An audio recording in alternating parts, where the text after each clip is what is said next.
Tu connais forcément l'humoriste Malik Bentala, ici présent, qui a fait une parodie de l'émission de Pascal Praud, L'heure des pros, qu'il avait rebaptisée L'heure de trop. Si tu n'as pas encore vu la vidéo, va voir son excellente imitation de Chalgoumi. Malik Bentala refait parler de lui avec cette publication sur les réseaux sociaux. On voit la carte palestinienne historique avec des fleurs. Regardez comme c'est mignon. Ce dessin n'est pas une création de Malik Bentala qui se contente de partager.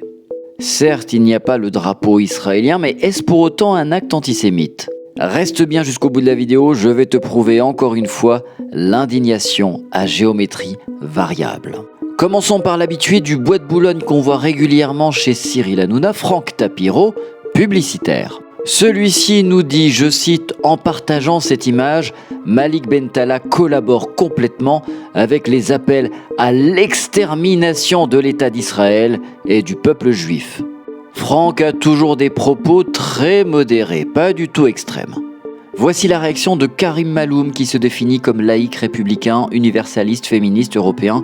Bref, encore un emploi fictif. Je cite son tweet, raciste et antisémite sous prétexte d'humour affiche cette carte d'Israël qui a été retirée et qui est maintenant remplacée par la Palestine du Jourdain à la mer. C'est de l'antisémitisme. Dans un sketch sur l'imam Chalgoumi, lourd et sans saveur, le faux humoriste se moque de l'accent d'un arabe, ce qui est perçu comme raciste par Malik Bentala. Malik Bentala est un imposteur qui se prétend humoriste. Karim Maloum, j'espère au moins que tu es payé par le CRIF et la LICRA pour écrire ce type de tweet. Autre tweet, celui de Bruno Benjamin, président du CRIF de Marseille. Je le cite, un humoriste, Malik Bentala, qui affiche cette carte d'Israël qui a disparu et qui est remplacée par la Palestine du Jourdain à la mer. Est-ce un gag ou est-ce son vœu ? En Allemagne, c'est judiciarisé et en France, on laisse passer.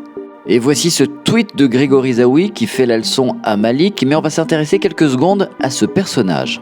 Grégory Zaoui, c'est lui, cerveau de la fraude massive à la taxe carbone. Il veut en plus devenir député.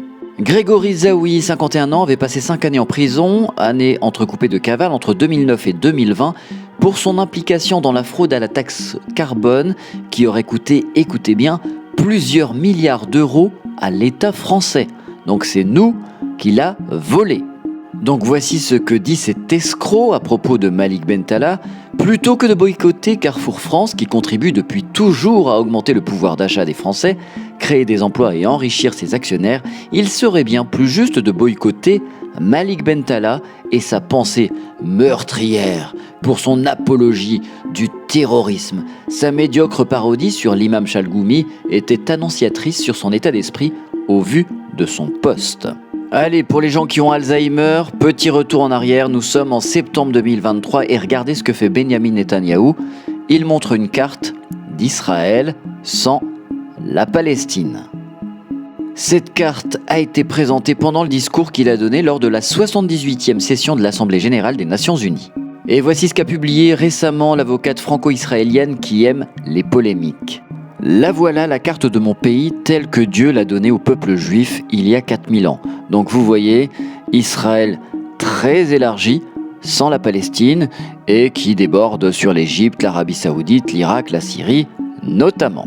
Bref, le chantage à l'antisémitisme ne fonctionne plus, changez de disque.